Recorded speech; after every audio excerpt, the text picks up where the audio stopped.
Tu madre está viva. La vi en el basurero. ¿Estás seguro? Dime la verdad. El niño pobre gritó al millonario. Tu madre está viva. La vi en el basurero. Lo que ocurrió después cambiaría su destino para siempre. Antes de comenzar la historia, comenta música desde qué lugar nos estás viendo. Espero que disfrutes esta historia. No olvides de suscribirte. Los reflectores bañaban el escenario con una luz dorada y cegadora, música creando una atmósfera de irrealidad que envolvía a la élite de la ciudad congregada en aquel salón de eventos. Felipe Velarde, heredero de un imperio y figura de la filantropía, terminaba su discurso con la elegancia ensayada de quien ha nacido bajo el escrutinio público. Las copas de cristal tintineaban suavemente en las mesas, acompañando los aplausos educados de ejecutivos y periodistas que admiraban la imagen perfecta del éxito. Sin embargo, esa perfección estaba a punto de fracturarse por una fuerza caótica e inesperada que cambiaría el destino de todos los presentes. De repente, un murmullo inusual comenzó a propagarse desde la entrada principal, creciendo como una ola que rompe la calma de un mar en bonanza, alertando a los guardias de seguridad. Un niño con la ropa desgarrada y el rostro manchado por el hollín de la calle irrumpió en el salón esquivando los brazos de los agentes que intentaban detenerlo. Su respiración era agitada. Sus pies descalzos golpeaban el mármol pulido con desesperación y sus ojos buscaban frenéticamente una sola figura en él. Destino de todos los presentes.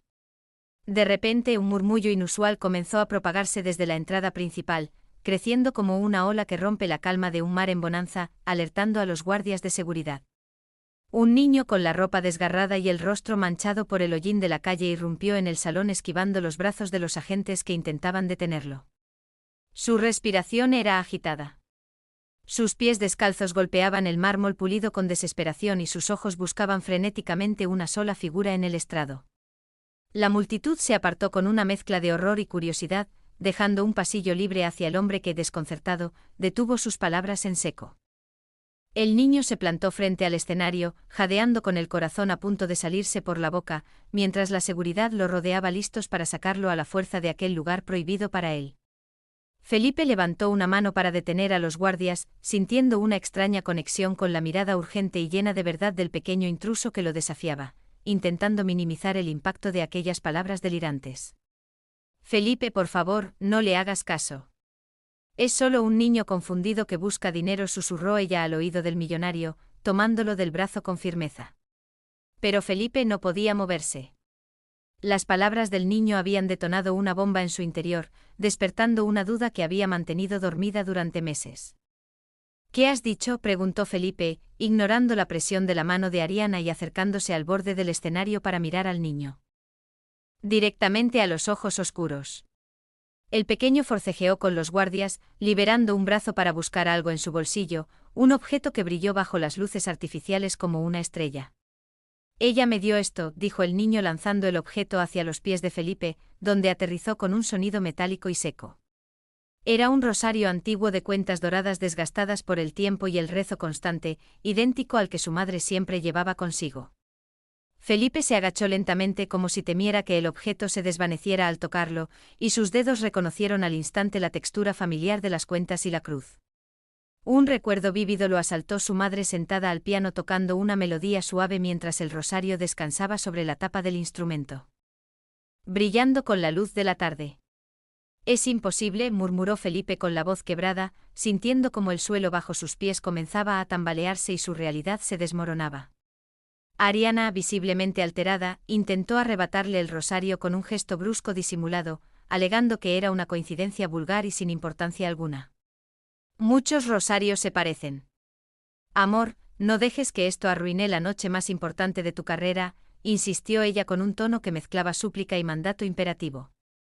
Pero Felipe se puso de pie, apretando el rosario en su puño con tal fuerza que los bordes de la cruz se clavaron en su palma, causándole un dolor necesario.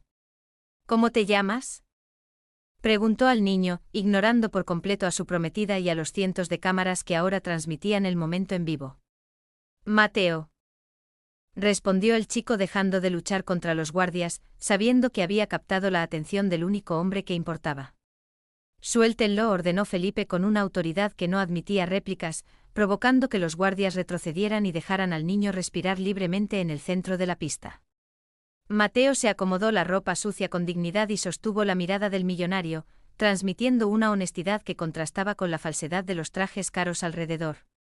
Ella me dijo que usted reconocería el rosario que tiene una marca en la cruz de cuando se le cayó en la casa antigua. Explicó Mateo. Felipe giró la cruz y allí estaba la pequeña muesca que solo él y su madre conocían. La prueba irrefutable de la verdad.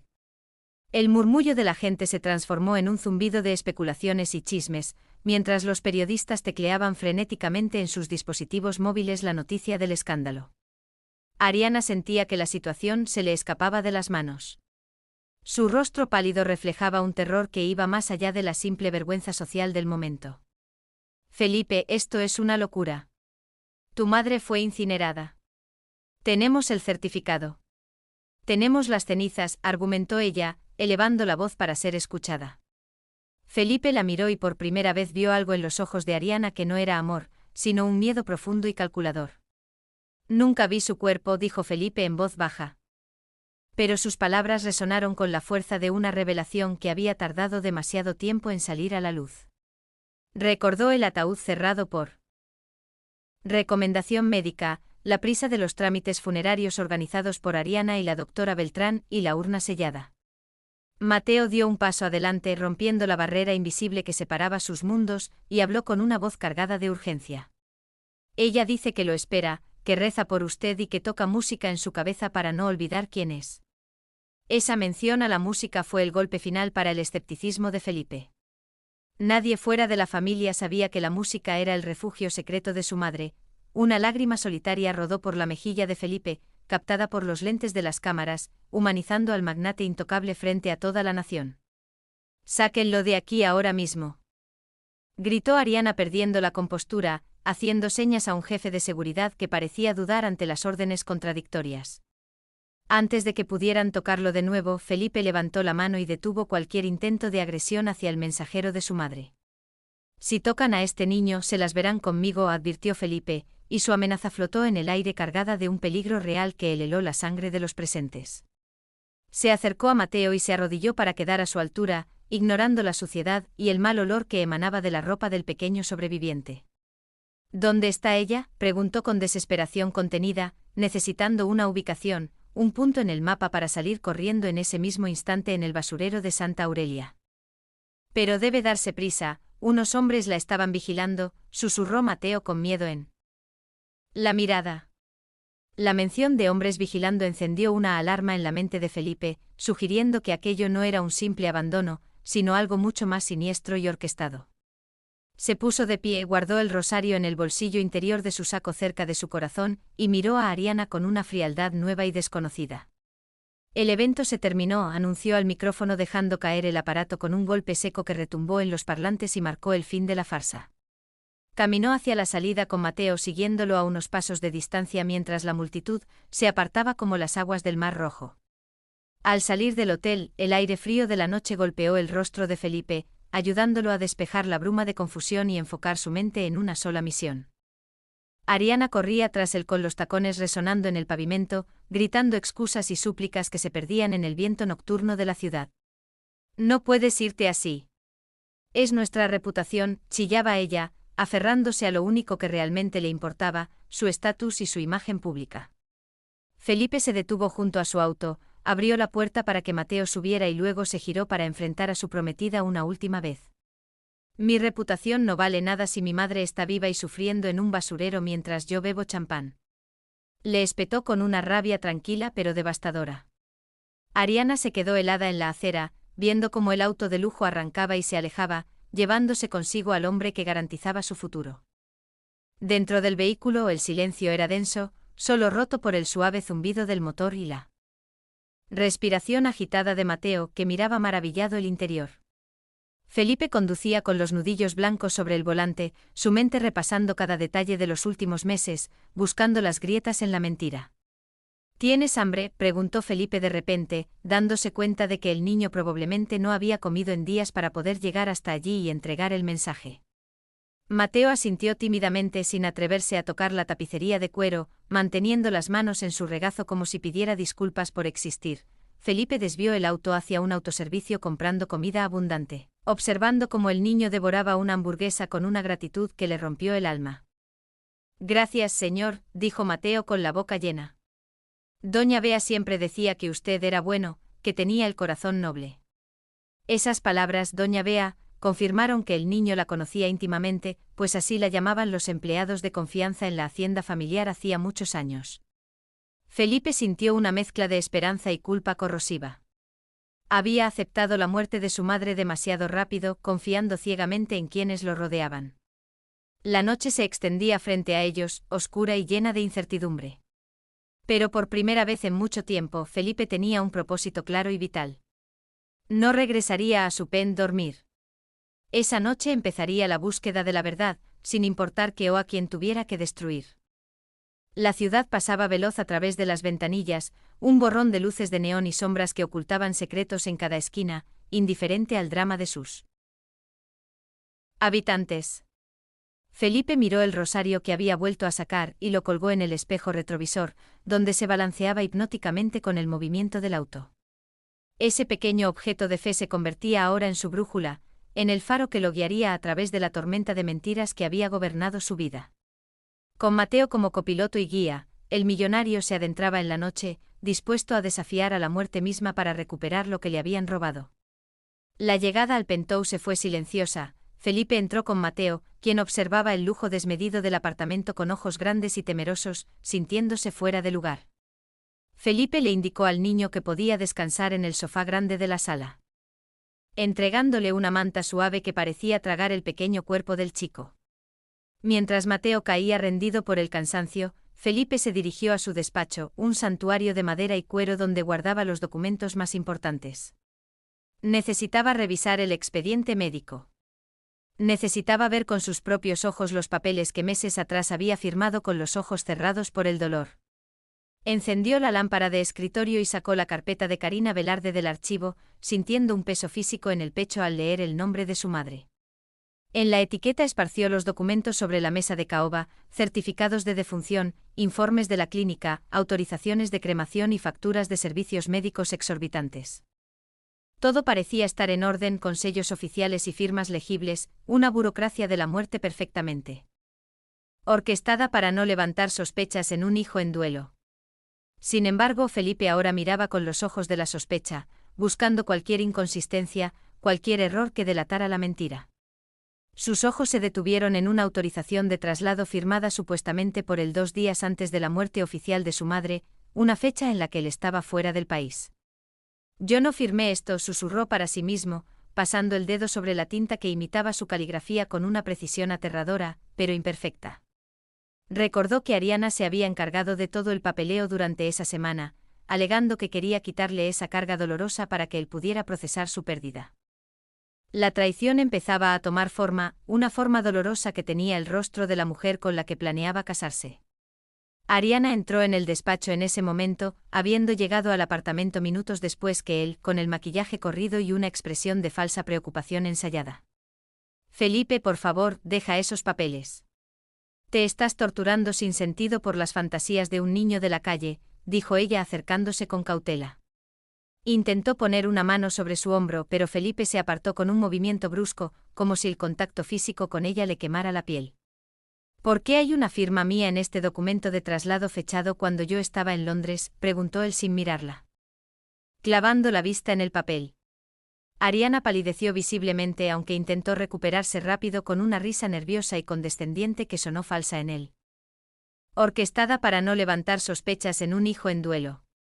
Sin embargo, Felipe ahora miraba con los ojos de la sospecha, buscando cualquier inconsistencia, cualquier error que delatara la mentira. Sus ojos se detuvieron en una autorización de traslado firmada supuestamente por él 2 días antes de la muerte oficial de su madre, una fecha en la que él estaba fuera del país. Yo no firmé esto, susurró para sí mismo, pasando el dedo sobre la tinta que imitaba su caligrafía con una precisión aterradora, pero imperfecta. Recordó que Ariana se había encargado de todo el papeleo durante esa semana, alegando que quería quitarle esa carga dolorosa para que él pudiera procesar su pérdida.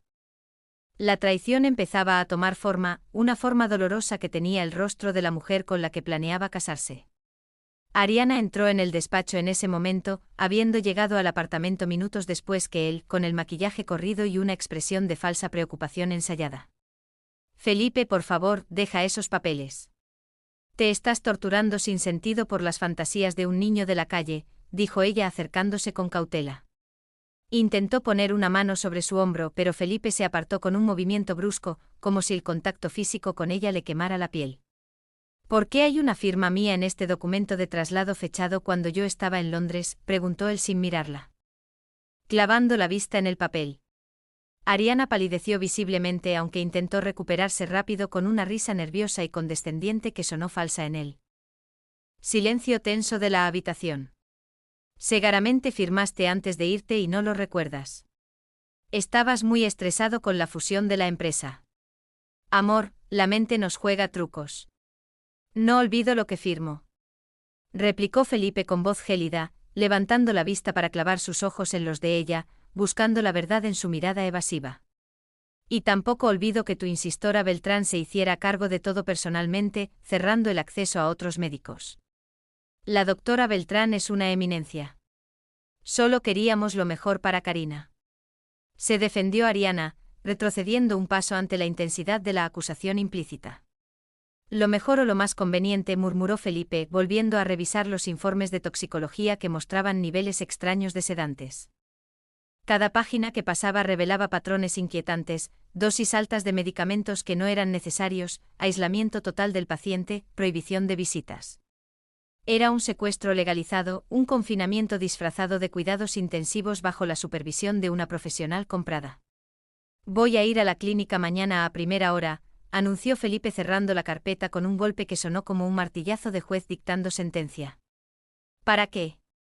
Solo vas a hacer el ridículo y a reabrir heridas que ya estaban cicatrizando, gritó Ariana, perdiendo la paciencia y la máscara de novia comprensiva. La herida nunca cerró porque no había cuerpo, Ariana. ¿Y si descubro que tuviste algo que ver? No tendrás dónde esconderte, sentenció él. Ariana salió del despacho dando un portazo y Felipe escuchó cómo ella hacía una llamada telefónica apresurada en el pasillo hablando en susurros frenéticos.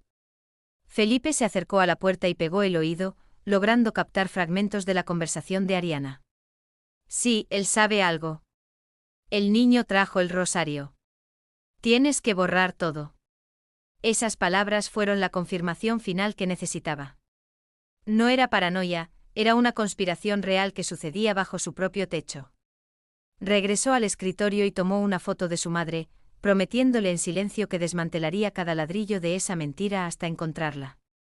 La noche avanzaba y el sueño era imposible. La adrenalina y la ira lo mantenían despierto, trazando un mapa mental de los pasos a seguir.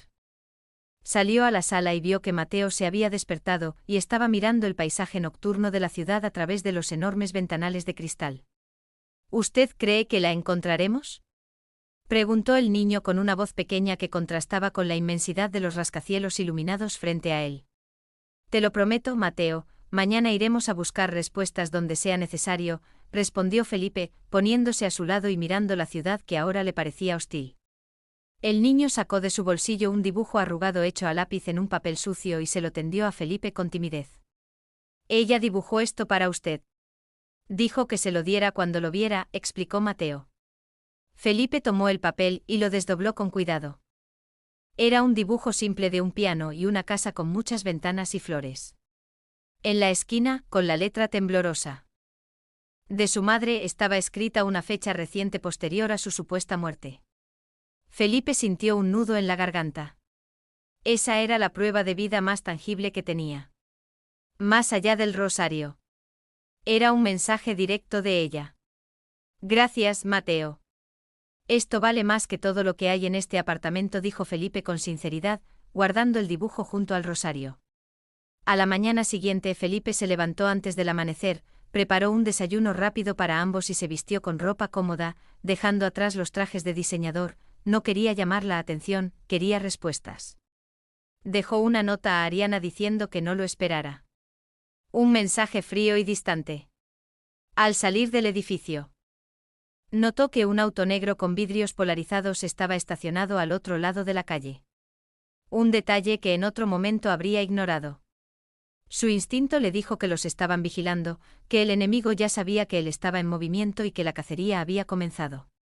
Subieron a su camioneta y Felipe tomó una ruta indirecta hacia la clínica, vigilando constantemente los espejos retrovisores para asegurarse de que no lo seguían.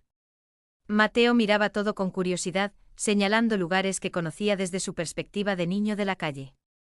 Un mapa invisible de supervivencia urbana. Ahí duermen los que no tienen cartón, decía señalando un puente, recordándole a Felipe la dura realidad que su madre había compartido estos meses. Cada comentario de Mateo aumentaba la determinación de Felipe de sacar a su madre de ese infierno y compensar cada segundo de sufrimiento. Llegaron a la clínica privada Santa Fe, un edificio moderno de cristal y acero que prometía salud y bienestar a cambio de fortunas. Felipe estacionó el auto y le pidió a Mateo que esperara escondido en el asiento trasero con los seguros puestos para protegerlo de cualquier vista. Si tardo mucho o si ves algo raro, toca la bocina sin parar, le instruyó entregándole un teléfono celular prepago que había comprado en el camino. Felipe caminó hacia la entrada principal, sintiendo cómo la rabia se convertía en una frialdad calculadora necesaria para enfrentar a los monstruos de bata blanca. La recepcionista lo saludó con una sonrisa ensayada que se congeló al ver la expresión seria y decidida del millonario que no tenía cita. «Señor Velarde, ¿qué sorpresa viene a ver a la doctora Beltrán?», preguntó ella con un tono de voz que denotaba nerviosismo evidente. «Vengo a ver el historial completo de mi madre, incluyendo los registros de las cámaras de seguridad de sus últimos días», exigió Felipe sin rodeos. La mujer tragó saliva y comenzó a teclear rápidamente, probablemente enviando una alerta silenciosa a la administración o a la misma doctora. «Lo siento, señor, esos archivos están en el servidor central y necesito autorización de la dirección para acceder a ellos», mintió ella pésimamente. «No necesito autorización para ver los datos de mi propia madre». «Llame a la directora ahora mismo», ordenó Felipe golpeando el mostrador con la palma. La atención en el vestíbulo atrajo la atención de otros pacientes y personal, creando el escenario público que Felipe necesitaba para presionar. En ese momento apareció la doctora Jimena Beltrán caminando con paso firme y una sonrisa que no llegaba a sus ojos fríos y calculadores. «Felipe, querido, ¿a qué debemos este honor?». «Ariana me llamó diciendo que estabas un poco alterado», dijo la doctora intentando tomar el control de la situación. «Quiero ver los registros reales, Jimena». «Sé que los informes que me dieron son falsos», disparó Felipe observando la microexpresión de pánico en el rostro de la mujer. «Hablemos en mi oficina, por favor, no hagamos un espectáculo aquí», sugirió ella, guiándolo hacia un pasillo lateral lejos de las miradas curiosas. Felipe la siguió sabiendo que entraba en la boca del lobo, pero confiado en que la verdad estaba a punto de salir a flote. En la oficina, la doctora cerró la puerta y su actitud cambió drásticamente, dejando caer la máscara de amabilidad profesional. «No sé qué te ha metido en la cabeza ese niño delincuente, pero estás cometiendo un error grave al dudar de nosotros», amenazó ella sutilmente. «El error fue creer que podía confiar en ti y en Ariana». «¿Cuánto te pagó o qué te prometió?», preguntó Felipe acercándose al escritorio. La doctora se sentó y cruzó los brazos, una postura defensiva. «Tu madre estaba muy enferma, Felipe. Hicimos lo que pudimos. El resto son fantasías tuyas provocadas por el duelo». Felipe vio una unidad de memoria USB conectada a la computadora de la doctora. Una luz parpadea que indicaba actividad reciente. Con un movimiento rápido, se inclinó y arrancó el dispositivo antes de que ella pudiera reaccionar o detenerlo. «¿Qué haces? ¿Y eso es propiedad privada?», gritó la doctora Beltrán levantándose de su silla intentando recuperar el dispositivo sin éxito. «Considéralo una auditoría sorpresa», dijo Felipe guardando el USB en su bolsillo y retrocediendo hacia la puerta. «Si aquí están las pruebas, te pudrirás en la cárcel», advirtió antes de salir. Corrió por el pasillo ignorando los gritos de la doctora que llamaba a seguridad, sabiendo que tenía en su bolsillo la llave del misterio. Salió de la clínica y subió a la camioneta donde Mateo lo esperaba con los ojos muy abiertos. Asustado por el alboroto. «Vámonos», gritó Felipe arrancando el motor y saliendo del estacionamiento a toda velocidad, dejando atrás a los guardias. Mientras conducía lejos de allí, supo que había declarado la guerra abierta, pero también sabía que estaba un paso más cerca de encontrar a Karina. El trayecto de regreso a un lugar seguro fue tenso. Felipe miraba constantemente los espejos, temiendo que la seguridad de la clínica o la policía intentaran detenerlo. Decidió no volver al penthouse. Era un lugar comprometido donde Ariana tenía acceso y control. En su lugar se dirigió a un pequeño apartamento que utilizaba como oficina privada, un lugar que muy pocos conocían. Mateo permanecía en silencio, sintiendo la gravedad de la situación, pero confiando ciegamente en el hombre que manejaba con tanta determinación. Al llegar, Felipe conectó el USB robado en una computadora aislada, temiendo que tuviera algún tipo de encriptación o virus, pero la arrogancia de la doctora jugó a su favor. Los archivos estaban protegidos por contraseñas simples que Felipe logró descifrar tras un par de intentos lógicos relacionados con fechas. Lo que encontró lo dejó helado: carpetas con nombres de pacientes y en la de su madre una subcarpeta titulada Traslado Especial RM. Las iniciales de Ariana Márquez confirmaban su complicidad directa en la operación. Abrió los documentos y leyó con horror los detalles de un plan macabro. Karina había sido sedada excesivamente para simular un coma irreversible. Luego se detallaba un egreso administrativo nocturno por la puerta de servicio. Mientras que oficialmente se declaraba su fallecimiento en la habitación 402. Había recibos de pago a una empresa de transporte de carga dudosa y a un crematorio clandestino que había entregado cenizas de origen desconocido. La frialdad con la que se describía a su madre como el paquete hizo que a Felipe le hirviera la sangre en las venas. ¿Qué dice ahí?, preguntó Mateo, acercándose a la pantalla brillante, incapaz de entender los términos médicos y legales, pero captando la furia de Felipe. Dice que la vendieron, Mateo, la sacaron dormida y se la entregaron a alguien para que la desapareciera, explicó Felipe con voz ronca tratando de no asustar al niño. Pero había un archivo de vídeo. Una grabación de seguridad que la doctora había guardado quizás como seguro de vida contra Ariana. Felipe le dio play y vio la imagen granulada de una camilla saliendo por un andén de carga a medianoche. En el vídeo se veía a dos hombres subiendo la camilla a una furgoneta gris y a un lado, supervisando todo, estaba Ariana entregando un sobre abultado al conductor. Karina movió una mano bajo las sábanas en el vídeo, un movimiento leve pero inconfundible que probaba que estaba viva en ese momento.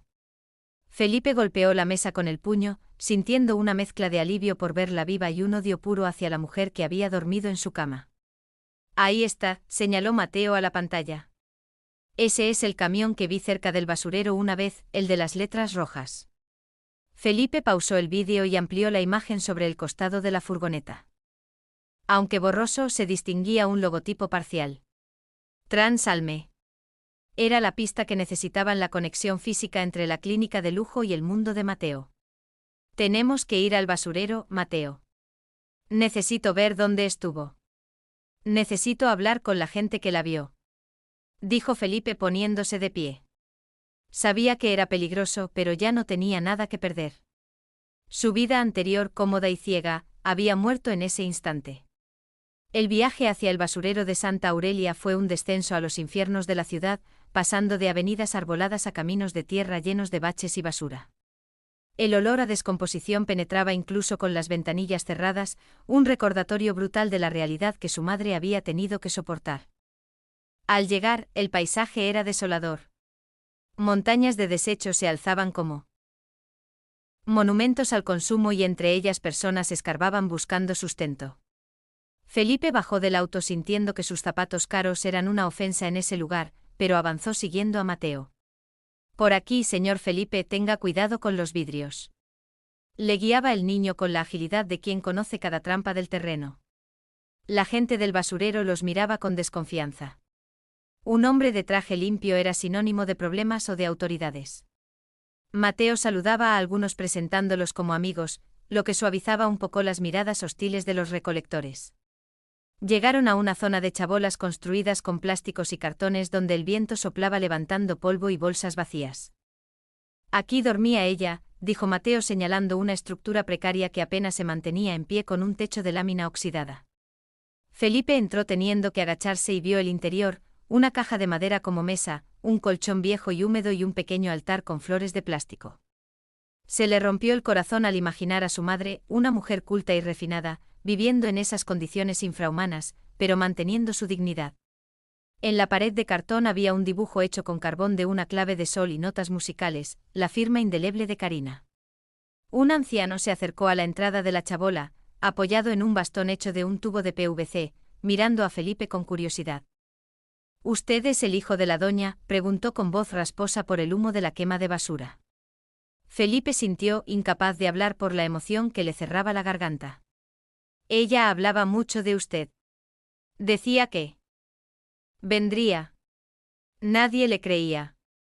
Pensábamos que deliraba por la fiebre, pero ella siempre tuvo fe. ¿Ella estaba enferma?, preguntó Felipe, preocupado por la salud de su madre tras meses de privaciones. Sí, tosía mucho por las noches, pero aún así compartía su pan con los niños, relató el anciano.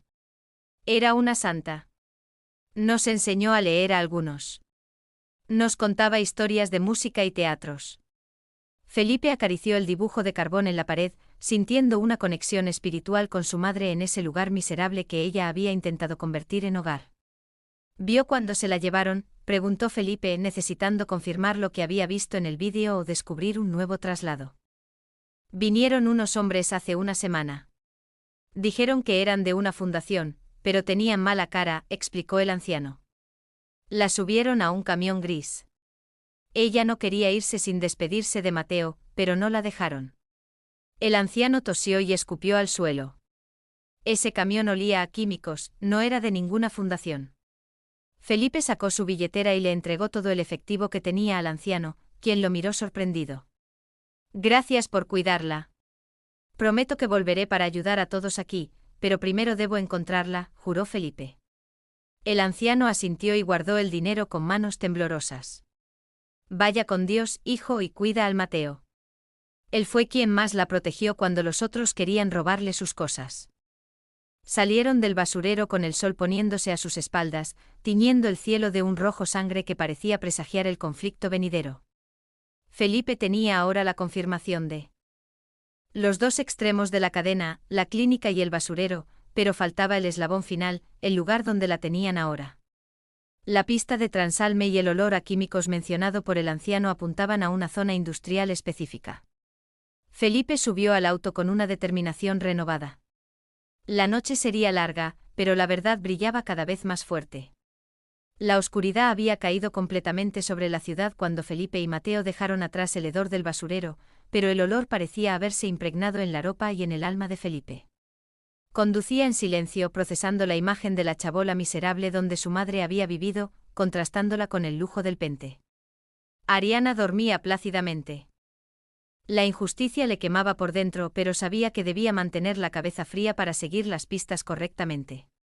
Mateo, dijiste que viste el camión cerca de un almacén antes. ¿Recuerdas dónde?, preguntó Felipe rompiendo el silencio. Sí, es por la zona de las fábricas viejas donde el río huele mal, respondió el niño, refiriéndose a la zona industrial abandonada en las afueras. Felipe conocía el lugar. Era un laberinto de bodegas quebradas y terrenos baldíos que servían de escondite para actividades ilícitas. Dirigió el auto hacia allá apagando las luces principales al entrar en los caminos de tierra para no ser detectados. La luna llena iluminaba fantasmalmente las estructuras de concreto y metal oxidado que se alzaban como esqueletos gigantes. Mientras avanzaban, Mateo miraba por la ventana con atención, buscando puntos de referencia en medio de la oscuridad y las sombras alargadas. Ahí, esa es la bodega del dibujo, exclamó el niño de repente, señalando una estructura grande con el techo medio colapsado. Felipe detuvo el auto a una distancia prudente y observó, había luz en el interior de la bodega, filtrándose por las grietas de las paredes. También vio una furgoneta gris estacionada afuera, la misma del vídeo de la clínica, con el logotipo Transportes Almeda visible. Quédate aquí. Mateo, cierra las puertas y no abras a nadie que no sea yo, ordenó Felipe, sacando una linterna y una llave de tuercas del maletero como única arma. Se acercó sigilosamente a la bodega, aprovechando el ruido del viento que golpeaba las láminas sueltas para cubrir sus pasos.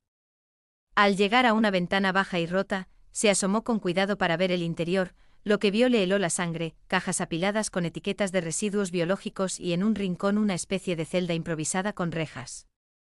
Dentro de la celda no había nadie, estaba vacía, pero había signos de ocupación reciente, una manta tirada, una botella de agua a medio terminar. Felipe rodeó el edificio buscando una entrada, encontrando una puerta lateral entreabierta por el descuido de algún guardia. Entró conteniendo la respiración, moviéndose entre las sombras de las cajas, escuchando voces que venían de una oficina en el segundo piso de la estructura metálica. Subió las escaleras de metal oxidado tratando de no hacer ruido hasta poder escuchar la conversación. La vieja ya no sirve. Está muy débil. El jefe dice que hay que moverla a San Gabriel antes de que se muera aquí, decía una voz ronca de hombre. Ese refugio está muy lejos. Es un riesgo transportarla ahora que el hijo anda haciendo preguntas en la tele, respondió otro hombre. Felipe apretó la llave de tuercas, sintiendo el impulso de entrar y golpearlos hasta que le dijeran dónde estaba San Gabriel. Pero eran dos y quizás armados. Un enfrentamiento directo podría ser fatal y dejaría a su madre sin nadie que la buscara. Decidió que la información era más valiosa que la venganza inmediata. Refugio San Gabriel era el nombre clave que necesitaba. Bajó las escaleras con el mismo cuidado, pero al pisar el último escalón, un metal crujió ruidosamente bajo su peso, delatando su presencia. ¿Y quién anda ahí?, gritó uno de los hombres desde arriba. Y se escucharon pasos corriendo y el sonido de un arma cargándose. Felipe corrió hacia la salida, empujando cajas para crear obstáculos mientras los hombres bajaban gritando y disparando al aire. Salió de la bodega y corrió hacia el auto, donde Mateo miraba aterrorizado por la ventana al escuchar los disparos. Felipe se lanzó al asiento del conductor, encendió el motor y aceleró a fondo, levantando una nube de polvo que cegó momentáneamente a sus perseguidores. La furgoneta gris arrancó detrás de ellos, comenzando una persecución peligrosa por los caminos de tierra irregulares de la zona industrial.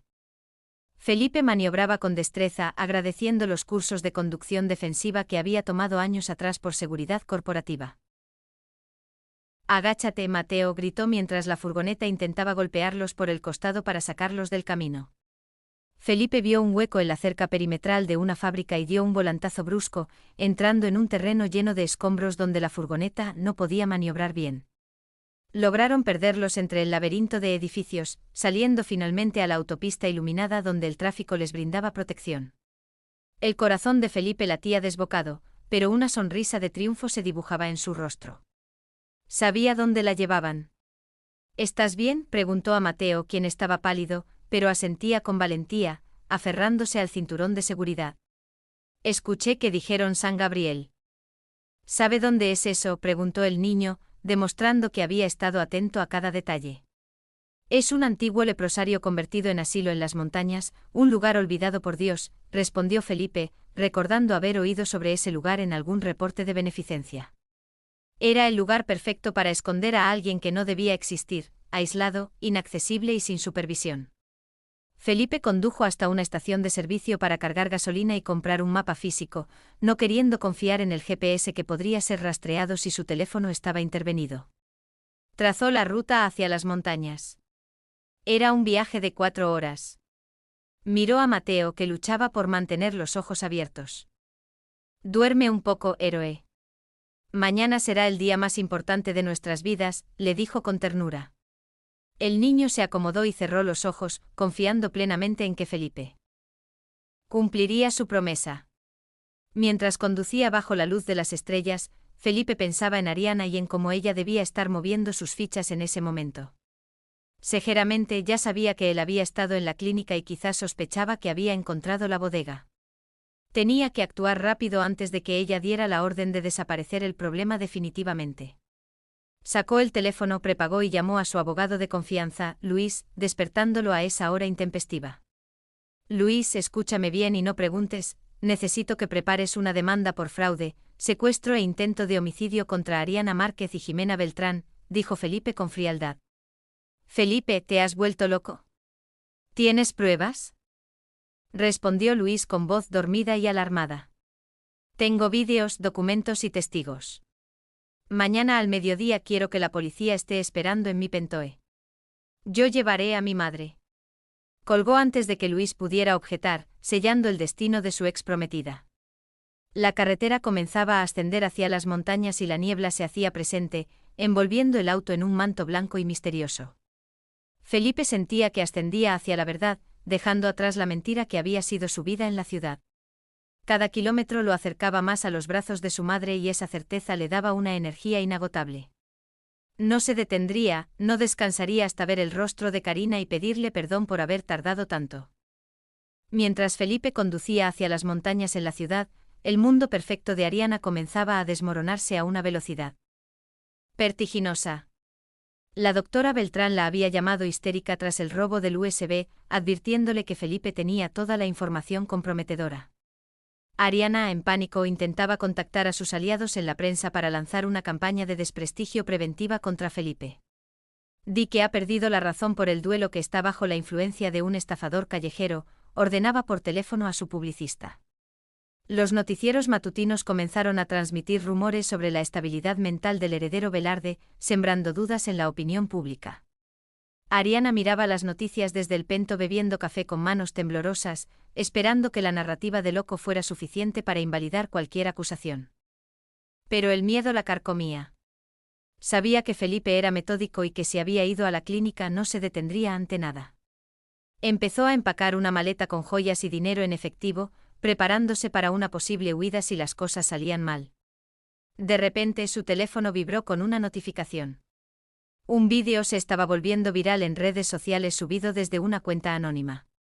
Era el vídeo de seguridad de la clínica al que Felipe había extraído, mostrando el traslado ilegal de Karina y a Ariana pagando el soborno. En cuestión de minutos, los comentarios pasaron de la duda al odio. La imagen de la novia abnegada se hizo pedazos frente a millones de ojos. Ariana lanzó el teléfono contra la pared, gritando de frustración, viendo cómo su castillo de naipes se derrumbaba. Intentó salir del apartamento, pero al abrir la puerta se encontró con 2 guardias de seguridad del edificio que la miraban con severidad. El señor Velarde ha dado órdenes de que nadie entre ni salga con bienes de valor hasta que él regrese, informó uno de ellos. Yo soy la dueña de esta casa. Quítense, chilló ella, intentando empujarlos, pero era inútil. Estaba atrapada en la jaula de oro que ella misma había ayudado a cerrar, prisionera de su propia ambición desmedida. Mientras tanto, Felipe y Mateo llegaban a las estribaciones de la montaña donde se encontraba el refugio San Gabriel. El sol comenzaba a salir, iluminando el paisaje agreste y solitario, disipando la niebla y los miedos nocturnos. El camino era de tierra y piedras. Difícil de transitar, lo que confirmaba que era un lugar diseñado para no ser visitado. Mateo se despertó y miró el paisaje verde con asombro. Nunca había visto tantos árboles, dijo recordándole a Felipe lo pequeño que había sido el mundo del niño hasta entonces. Pronto verás algo mejor, Mateo. Verás a doña Bea, le aseguró Felipe, aunque por dentro sentía el nerviosismo de lo desconocido.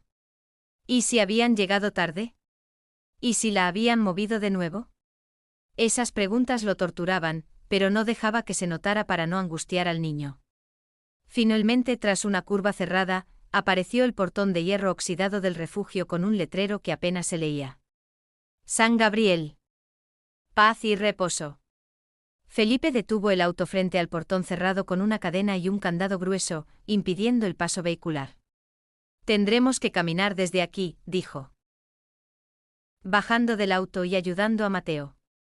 Saltaron la cerca perimetral en un punto donde el alambre estaba caído y se adentraron en los terrenos del antiguo leprosario. El edificio principal era una casona vieja de piedra con ventanas enrejadas y un aire de abandono que ponía los pelos de punta. No se veían guardias ni enfermeros, solo un silencio sepulcral roto por el canto de algunos pájaros y el viento en los pinos. Felipe avanzó con cautela hacia la entrada principal, pero Mateo le tiró de la manga y señaló hacia un jardín lateral. Escuche, es música, susurró el niño.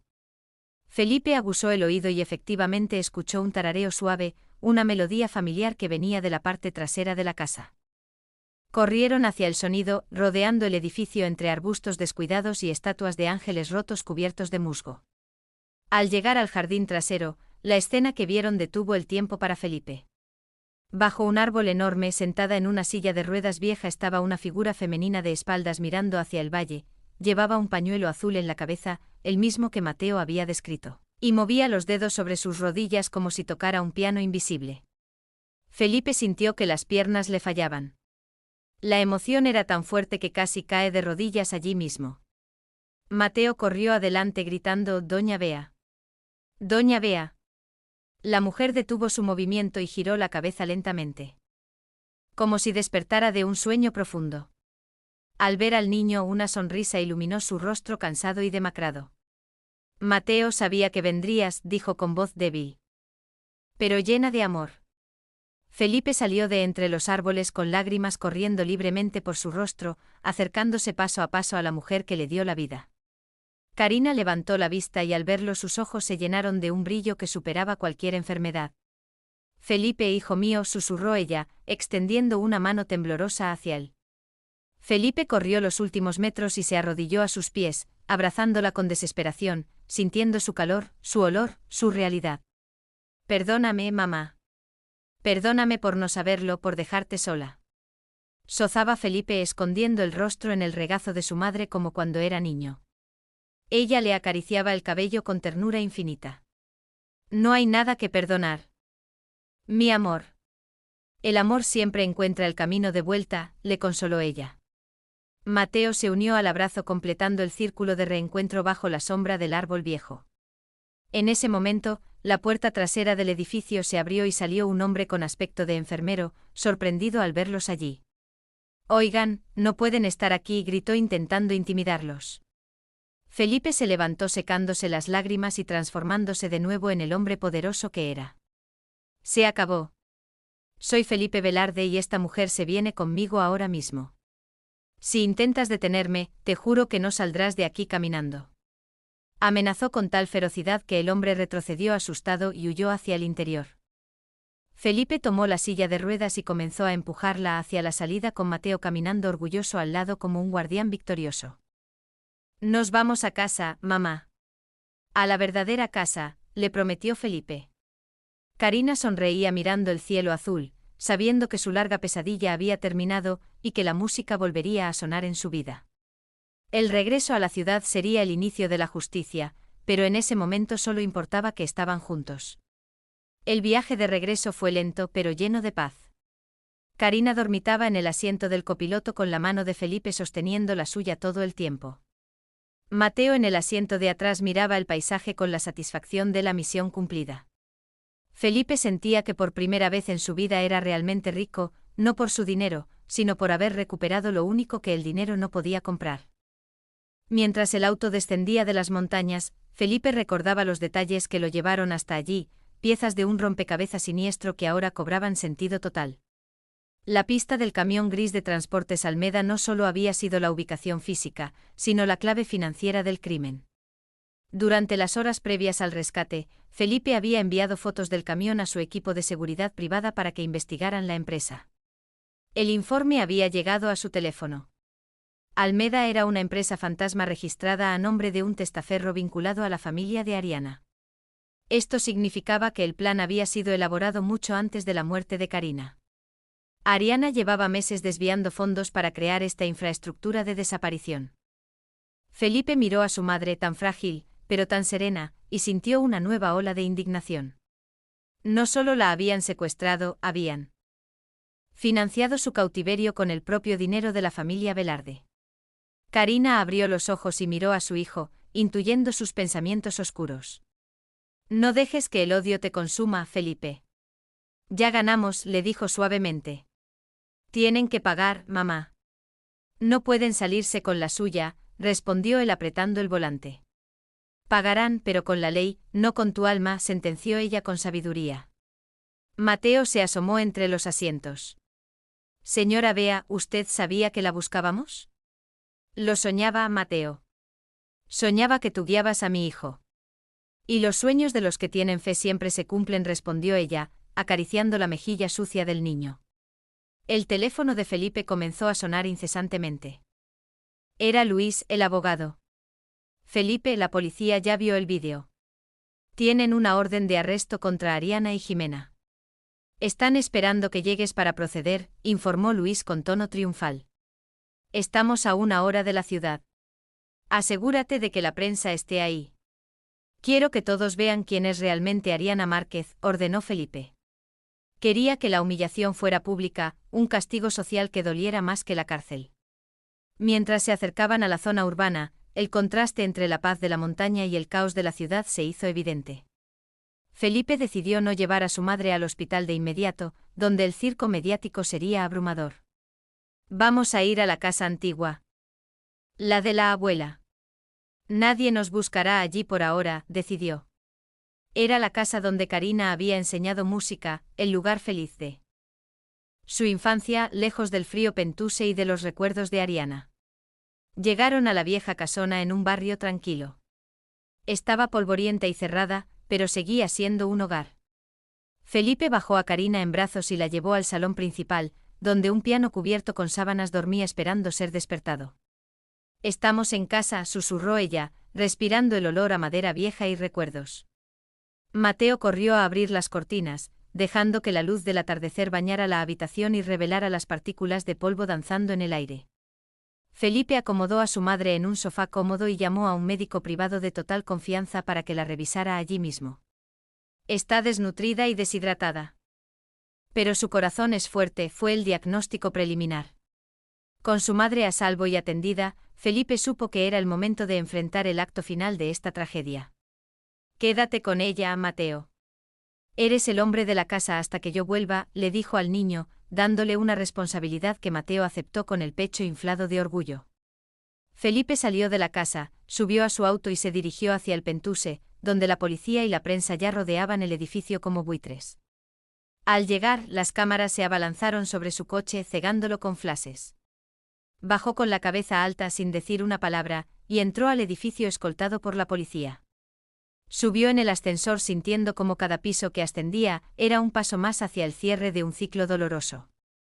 Al abrir la puerta del apartamento, encontró a Ariana sentada en el sofá. Rodeada de policías llorando lágrimas falsas mientras intentaba explicar que todo era un malentendido. Al ver entrar a Felipe se levantó e intentó correr hacia él. Felipe, amor, diles que es un error. Yo solo quería protegerla, gritó desesperada. Felipe la miró con una indiferencia que cortaba más que cualquier insulto. La única persona a la que querías proteger era a ti misma y a tu herencia, dijo Felipe con calma. Sacó el rosario de su bolsillo y se lo mostró. Este rosario me trajo la verdad que tú intentaste enterrar. Se acabó. Ariana hizo una señal a los oficiales, quienes procedieron a esposarla. Ariana pataleaba y gritaba maldiciones, mostrando por fin su verdadera cara. Una máscara de odio y avaricia. Mientras se la llevaban, Felipe se quedó solo en el Pente. Vacío. Miró a su alrededor, los muebles de diseño, las obras de arte. Todo le parecía ahora vacío y sin sentido. Ese lugar nunca había sido un hogar. Solo un escenario. Tomó unos documentos de la caja fuerte, las pruebas finales contra la doctora Beltrán, y salió de allí para no volver jamás. Su vida estaba en la casa vieja con su madre y el niño que lo había salvado. Bajó al vestíbulo y dio una breve declaración a la prensa. Mi madre está viva y a salvo. La justicia se encargará del resto. Pido privacidad para nuestra familia. Subió a su auto y condujo de regreso a la casa antigua sintiendo una ligereza en el alma que no había experimentado en años. El rastro del camión gris había terminado en una celda para Ariana y en la libertad para él. La noche cayó sobre la ciudad, pero en la casa antigua las luces estaban encendidas. Se escuchaba risas y el sonido tímido de un piano siendo tocado por manos inexpertas pero entusiastas. Felipe entró y vio a Mateo sentado al piano con Karina a su lado enseñándole las notas básicas. La imagen perfecta de la felicidad restaurada. Los días siguientes al rescate fueron de una calma sanadora en la vieja casona familiar. El mundo exterior seguía en ebullición con el escándalo del caso Velarde, pero dentro de esos muros el tiempo parecía fluir a otro ritmo. Felipe había contratado seguridad privada para mantener a raya a los periodistas, convirtiendo la casa en una fortaleza de paz. Karina recuperaba fuerzas rápidamente. La buena comida y sobre todo, el amor de su hijo y de Mateo eran la mejor medicina. El jardín de la casa, que había estado abandonado por años, se convirtió en el proyecto personal de Karina. Desde su silla de ruedas dirigía a Felipe y a Mateo en la poda de los rosales y la limpieza de las malas hierbas. Las plantas, como las personas, solo necesitan un poco de atención para volver a florecer, decía ella mientras Mateo regaba con entusiasmo excesivo, mojándose los zapatos. Felipe, que nunca había tocado una herramienta de jardín, encontraba una satisfacción extraña en ensuciarse las manos con tierra, sintiéndose conectado a la vida real. Mateo se había adaptado a la vida en la casa con una naturalidad sorprendente, aunque a veces guardaba comida en sus bolsillos, un hábito de supervivencia difícil de romper. Felipe lo observaba y se prometía a sí mismo darle a ese niño el futuro que merecía. Ya había iniciado los trámites legales para la adopción, aunque todavía no se lo había dicho a Mateo, queriendo que fuera una sorpresa. El vínculo entre el niño y Karina era inquebrantable. Pasaban horas hablando, ella contándole historias de compositores famosos y él narrándole sus aventuras en la calle. Una tarde, mientras tomaban té en el porche, Karina miró el rosario que Felipe había dejado sobre la mesa. «Sabes, hijo, hubo momentos en el basurero en los que perdí la esperanza», confesó ella con la mirada perdida. «Pensaba que había seguido con tu vida y que me habías olvidado, pero luego tocaba el rosario y sentía que de alguna forma tú también estabas pensando en mí». Felipe le tomó la mano besando sus nudillos deformados por la artritis y el trabajo duro. «Nunca te olvidé, mamá. Solo estaba perdido en una niebla que Ariana creó». «Pero tu fe mi faro», respondió él. Mateo, que escuchaba atento, intervino. «La señora Bea le rezaba a los ángeles para que lo cuidaran. Yo creo que los ángeles me escucharon a mí también». Felipe sonrió y le revolvió el cabello al niño. «Tú fuiste el ángel, Mateo. Sin ti nada de esto habría pasado». La recuperación física de Karina avanzaba, pero la emocional requería enfrentar lo sucedido. Una noche Felipe la encontró llorando en silencio en su habitación. «Es Ariana», solló ella. «Yo la quería como a una hija. No entiendo cómo pudo tener tanta oscuridad dentro». Felipe la abrazó, entendiendo que la traición de alguien cercano duele más que cualquier herida física. La ambición ciega a las personas, mamá.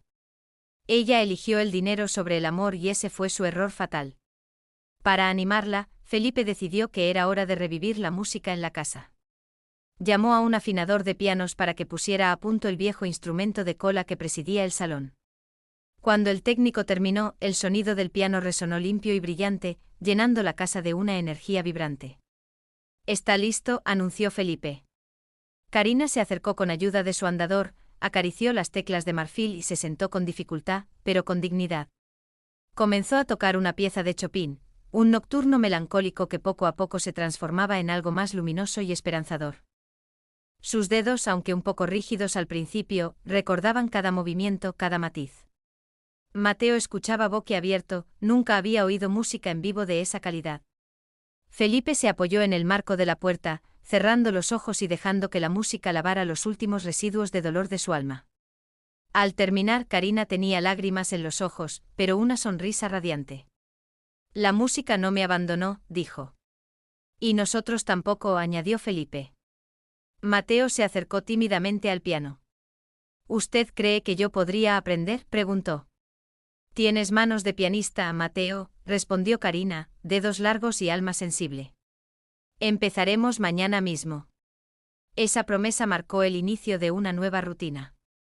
Las mañanas eran de jardín y las tardes de música.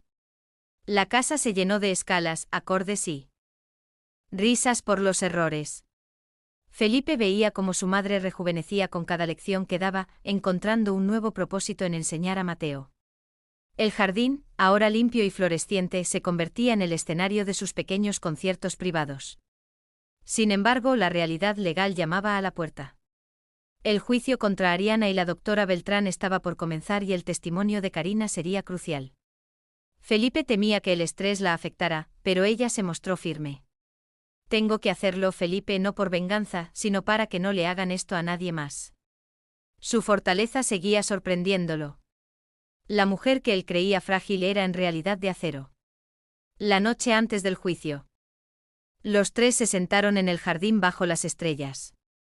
Felipe sacó unos papeles oficiales y se los entregó a Mateo. «¿Qué es esto?», preguntó el niño tratando de leer la letra legal. «Son papeles de adopción, Mateo, si tú quieres, a partir de hoy serás Mateo Velarde». El niño se quedó mudo mirando los papeles y luego a Felipe y Karina. Las lágrimas comenzaron a correr por sus mejillas sucias de tierra de jardín.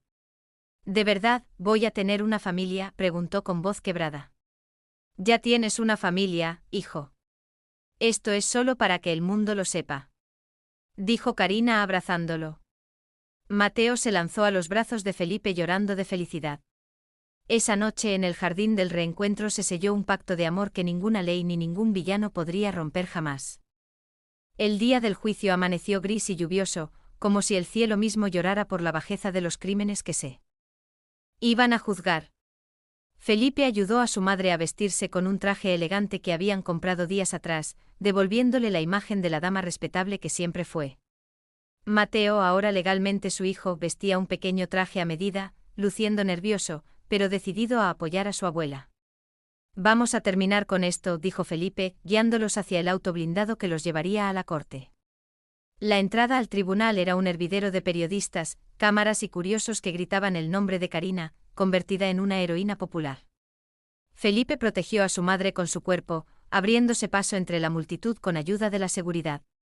Al entrar en la sala, el ambiente cambió a un silencio tenso y respetuoso. En el banquillo de los acusados estaban Ariana y la doctora Beltrán, ambas visiblemente demacradas y vistiendo el uniforme naranja de la prisión preventiva. Ariana evitó mirar a Felipe manteniendo la vista fija en la mesa, pero la doctora Beltrán miraba a todos lados con nerviosismo, claramente dispuesta a hablar para salvarse.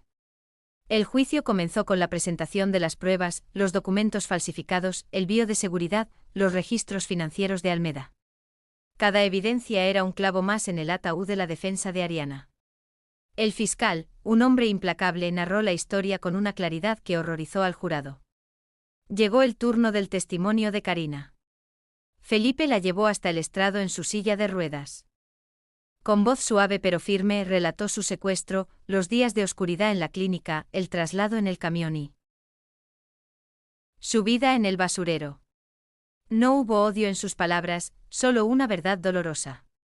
Me quitaron mi nombre, mi hogar y mi dignidad, pero no pudieron quitarme la esperanza de que mi hijo vendría por mí, dijo mirando directamente a Ariana, quien rompió a llorar, incapaz de sostener la mirada. Luego la defensa intentó desacreditar a Karina alegando demencia senil, una estrategia cruel que enfureció a Felipe. Pero el fiscal llamó a Mateo al estrado. El niño, con una valentía impresionante, contó cómo encontró a Karina, cómo ella le enseñó y cómo lo envió a buscar a Felipe. Su testimonio, puro e inocente, desbarató cualquier duda sobre la lucidez de Karina. Ella no está loca, dijo Mateo al juez. Ella es la persona más cuerda que conozco porque nunca dejó de amar a su hijo. El momento culminante llegó cuando la doctora Beltrán, acorralada, aceptó un trato y confesó todo en el estrado. Señaló a Ariana como la autora intelectual, detallando cómo planeó todo para quedarse con la herencia antes de casarse. Ella dijo que la vieja era un estorbo, que Felipe era débil y necesitaba que alguien tomara las decisiones difíciles, declaró la doctora. La sala estalló en murmullos de indignación. Ariana gritó: mientes, pero ya nadie le creía.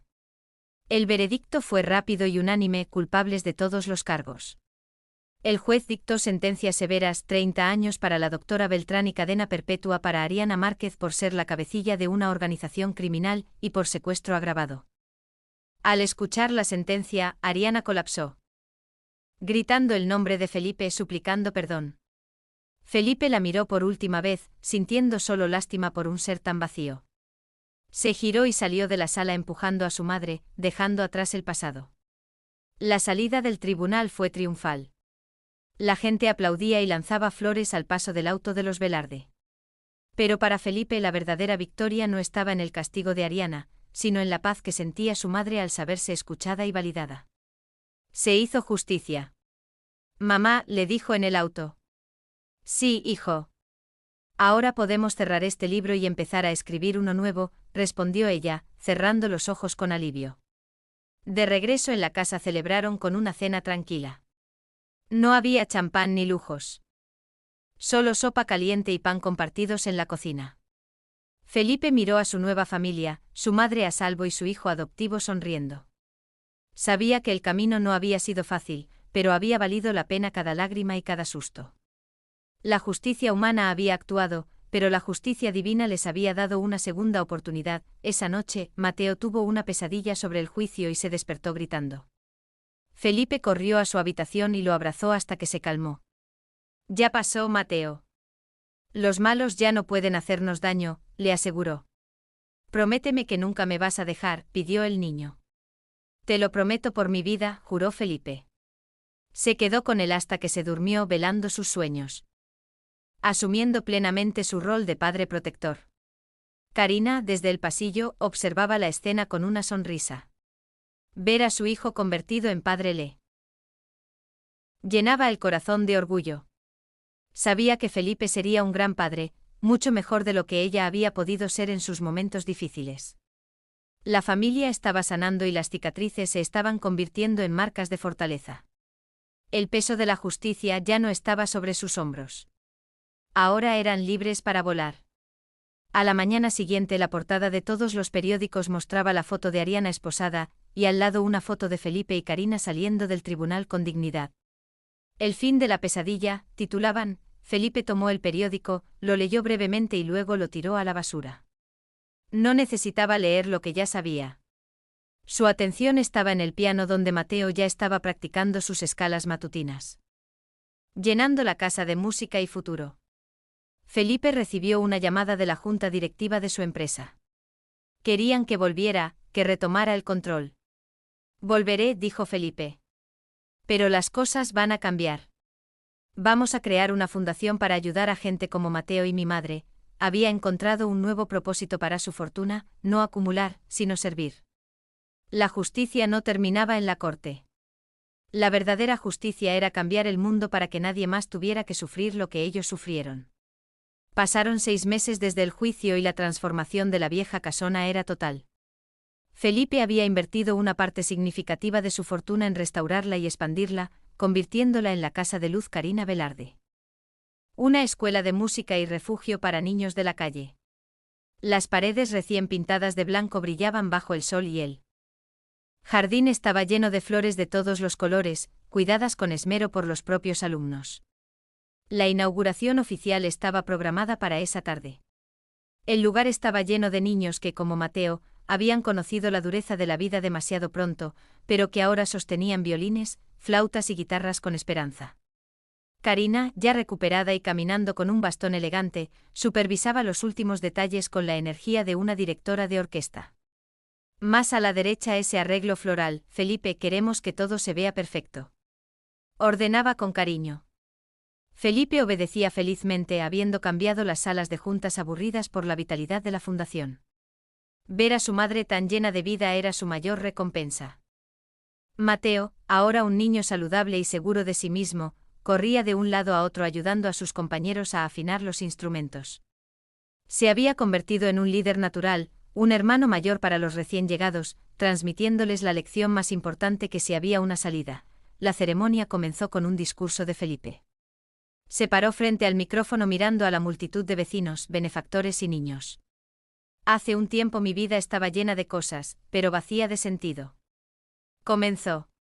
Un niño valiente y un rosario me enseñaron que lo único que importa es el amor y la verdad. Esta casa es un testimonio de que la oscuridad nunca puede vencer a la luz si nos mantenemos unidos. Los aplausos fueron ensordecedores, resonando en todo el barrio. Luego llegó el momento más esperado, el concierto. Karina se sentó al piano de cola, el mismo que había sobrevivido al abandono, y comenzó a tocar la melodía suave que solía tocar cuando Felipe era niño. Pero esta vez no estaba sola. Mateo se sentó a su lado para tocar a 4 manos. La armonía entre la anciana y el niño era perfecta. Una conversación musical que narraba su historia sin palabras, desde el dolor del basurero hasta la alegría del hogar. Los otros niños se unieron con sus instrumentos, creando una sinfonía rica y emotiva que hizo llorar a los presentes. Felipe los miraba desde la primera fila con el corazón hinchado de orgullo. Veía en cada niño el rostro de Mateo y en cada nota escuchaba la voz de su madre. Habían transformado una tragedia en un milagro. Un lugar de muerte en una fuente de vida.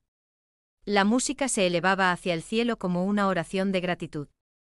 Al terminar la pieza, Karina tomó el micrófono. Esta canción se llama El Reencuentro, anunció con voz clara. Y está dedicada a mi hijo que nunca se rindió y a mi nieto Mateo, que fue mis ojos cuando yo no podía ver. Mateo corrió a abrazarla y Felipe se unió a ellos en el escenario, fundiéndose en un abrazo de tres que simbolizaba la victoria definitiva del amor. Las cámaras de prensa, ahora bienvenidas, capturaban el momento no como un escándalo, sino como una inspiración. Después del concierto, hubo una fiesta en el jardín con comida abundante y risas. Felipe se alejó un momento para observar la escena desde el porche. Vio a su madre rodeada de niños que